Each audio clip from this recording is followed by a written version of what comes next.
Network News. Pamilya ng umano'y pinatay na miyembro ng simbahan sa Pasukuin, Ilocos Norte na nawagan ng hustisya.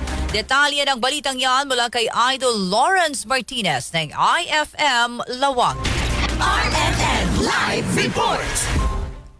Hustisya, yan ang sigaw ng pamilya Bugarin at ng simbahang Iglesia Filipina Independiente at United Church of Christ sa Pasukin, Ilocos Norte.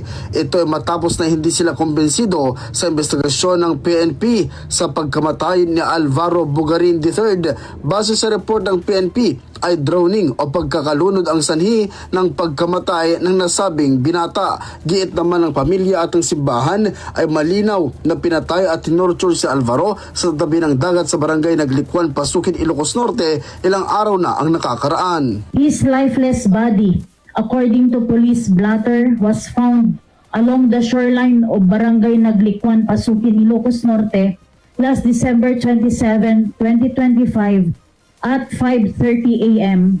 died due to drowning and no signs of foul play.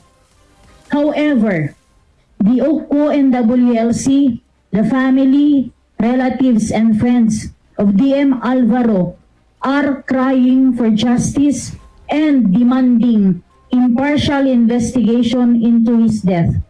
We declare and assert that DM Alvaro was murdered. Signs of foul play are exposed by the photos of Alvaro's remains. The dismemberment of his sex organ, the contusion and blood stains on his face and some parts of his body convince us that he was tortured and murdered.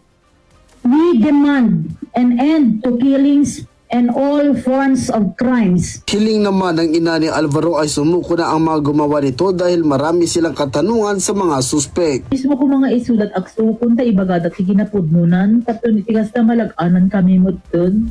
Tapno iti kasta agsalutsod kami no api anala unay ti basol na. Sa ngayon ay hinihintay pa ng news team ang opisyal na pahayag ng PNP Pasukin ukol sa insidente. Kasama mo mula dito sa IFM Lawag, Idol Lawrence Martinez, Tatak, RMN. RMN Network News.